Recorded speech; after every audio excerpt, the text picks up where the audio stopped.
People have been clamoring over the fact that Sony is bringing their exclusive PlayStation games to PC. Those PS4 and PS5 titles can finally be played on the go on your Steam Deck. Combined with emulation, this means you have a wide selection of PlayStation games throughout history. Is this the PS Vita 2?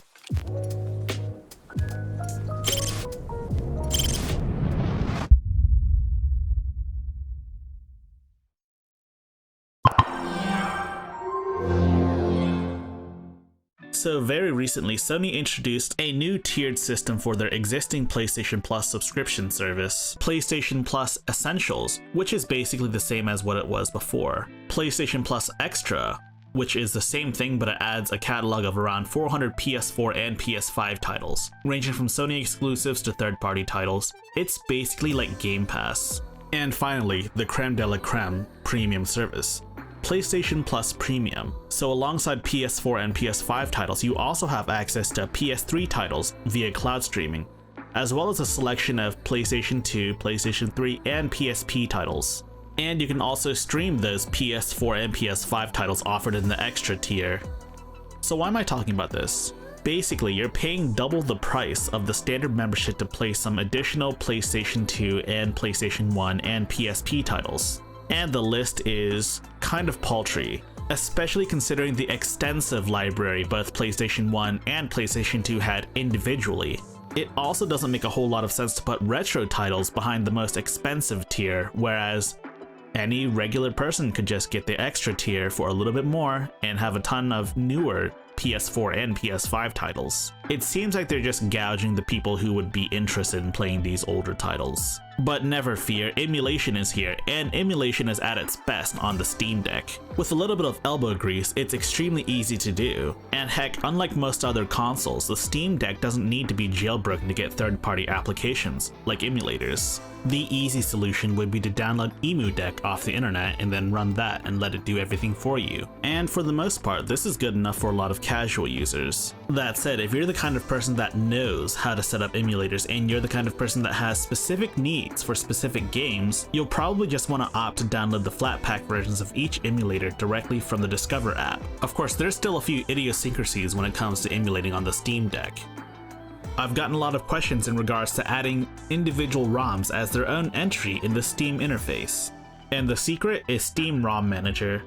Our emulator of choice is DuckStation, as it's the most accurate and honestly the best PS1 emulator currently. So you want to set your parser type as Globe, and you can name your configuration title whatever you want. And Steam category, we're gonna name it PlayStation. It's gonna be $, open curly brace, name of the category, and curly brace. The Steam directory will always be /home/deck/.steam/steam. Do not change this. The ROMs directory is where your ROMs are. If you store your ROMs in your SSD, it'll probably be in a location like home/deck/ well, you get the idea. That's where most of your user files live, so I'm assuming you'll create like a folder called ROMs or something like that. However, if you store your ROMs on your SD card, it'll be in a location called /run/media/mmcblk0p1, and that's the root of your SD card. That's where all of your SD card files live. As you can see here, I put a folder called Emulation and ROMs and then PlayStation 1, because I like to organize my ROMs. But you do you. Since we're using the Flatpak version of DuckStation, the executable needs to be /user/bin/flatpak. The command line argument needs to be as follows: run space org.duckstation.duckstation -batch -fullscreen open quotation mark $ open curly brace file path close curly brace close quotation mark. And we're gonna leave this executable modifier as shown here. And finally, this user glob section is arguably the most important one. This determines the name of the game as well as the valid extension files.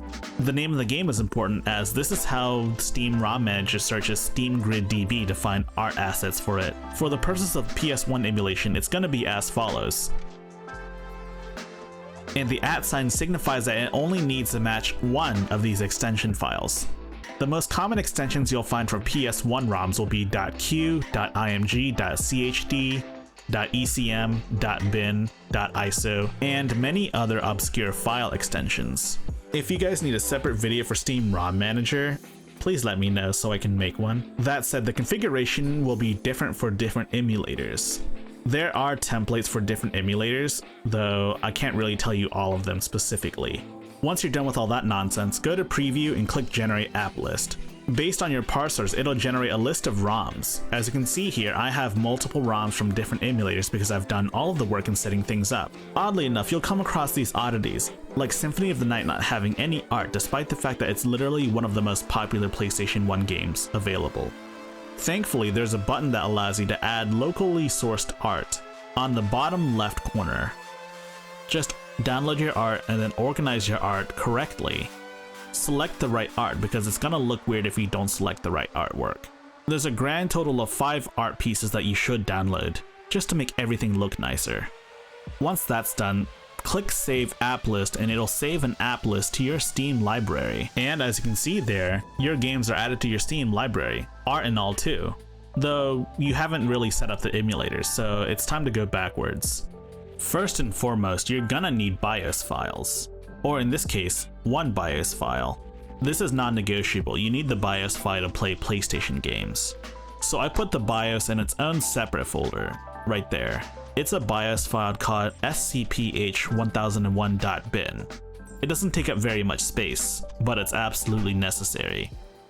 Once you do that, launch DuckStation in desktop mode, go into BIOS settings, click Browse for the BIOS files, and select your directory. In my case, my BIOS file is stored in the SD card, though it would probably be wiser to store it on your SSD. So select your BIOS folder, right there, and once you do that, you have the option to select your BIOS file for all of your regions. Be sure to select the one BIOS file that's in there.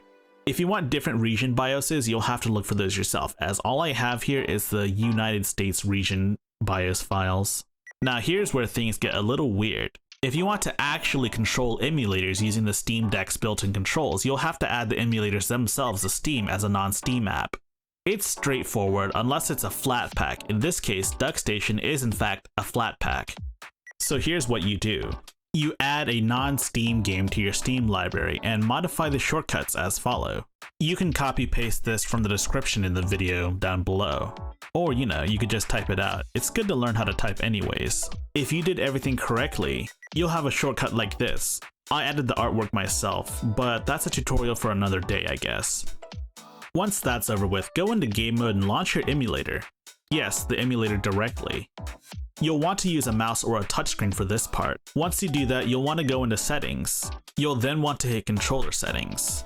Once that's over with, you'll want to bind the buttons. Just click on the button and press the corresponding button.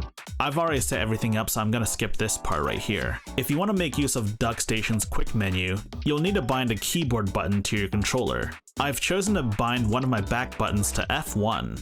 You'll want to bind Open Quick Menu to F1, which will be whatever back button you configured. Why do you need the Quick Menu button? If you want to do things like save state, you'll need to do it. And as expected, PlayStation 1 games, they all run really well, at least the 3 games I tried out. So here's Mega Man X5. I did the training stage because honestly I've played this game like a billion times. There's also the Mega Man X Legacy Collection on Steam as well if you want to buy that. It might honestly be the best way to play these games, except for X1, which I've heard has a ton of input lag. Now here's a PS1 masterpiece that Square Enix isn't gonna ever make a remake or a sequel to. Airgites, God Bless the Ring. More like God Bless the Game, because good lord, this game is like the funniest fighting game I've ever played. Unintentionally too. It might have been because I was just playing as Sephiroth, but still. And finally, what PS1 emulation test is complete without one of the greatest PlayStation 1 games ever made? Symphony of the Night. I mean, what is there to say? It works perfectly. Yes, I only recorded the intro sequence to this game, but it runs really, really well. The whole game runs really, really well. I've played quite a bit of this on my Steam Deck. I mean, there isn't really much to say. PlayStation 1 games haven't had issues for a very long time. I think it's time we talk about the next PlayStation, the PlayStation 2. I'm gonna be honest with you, I can't be bothered to set up another tutorial on how to do PS2, so just use EmuDeck. EmuDeck does everything including setting up controllers. Yeah, some things may need to be changed in the actual emulators themselves, but that's no biggie. So let's talk PS2 emulation. PS2 has a ton of games. I mean, it was literally one of the best-selling consoles in the world. Of course, there's like a billion games for it. But yes, I've only chosen 3 games for the purposes of this video. So let's begin. So the first game I wanted to focus on was a seminal masterpiece for the PS2, Silent Hill 2. Back when Konami used to be a good company. It uses about 13.5 watts, and this is at 2x resolution. And I'm gonna be honest with you, I don't know what the heck's going on with the frame time. It looks like it's spiking like crazy. And this is something I've never seen with any other game on the Steam Deck, no matter how poorly or how well they ran. So this is a little odd to me, I guess. I'll have to consult with someone that knows more about what's going on. The next game on this list is Champions of Norath, Sony's answer to Diablo back in the PS2 days. So I tried running this game at 2x resolution and it was lagging pretty badly. So I ran at 1x resolution and it seemed to still lag pretty badly, at least until I realized that it was still compiling Vulkan shader caches. I might have to try 2x resolution again to see if it runs at 60 FPS now, but I mean, even at 1x resolution, the game doesn't look that bad. The next game is a game on this list that you would have never expected to see. That's right, we're looking at From Software's weirder, older titles. This ain't Elden Ring, this ain't Dark Souls, Demon Souls, Kingsfield, Armored Core, or any of the other games they've made. It's a little-known PS2 game known as Evergrace. I'm going to be honest with you, I don't know how I came across this game when I was a kid. I played this when the PS2 was still relevant, so who'd have thunk it? I'm pretty sure everyone's played at least one From Software game before they made it big with Demon Souls. How does this game play though? Well, I'm gonna be honest with you, it's a very clunky experience.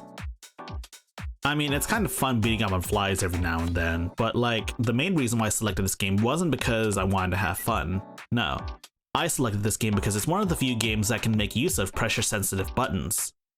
So for those who may not know, every single button on the PlayStation 1 and PlayStation 2 controller, and I guess the PS3 controller, they were all pressure sensitive. And of course, there were some pretty popular games that made use of that, such as the Metal Gear Solid games. In this game, there's an option to enable pressure sensitive buttons, essentially controlling what power your attacks are and how much stamina it consumes. Without the analog option, you just kind of constantly use your strongest attack and spend all of your stamina on a single attack every time you attack. So I set out with one goal in mind, setting up my trackpads to be a pressure sensitive button pad in case I wanted like lightly tap X or lightly tap square or stuff like that, you know? How did that turn out?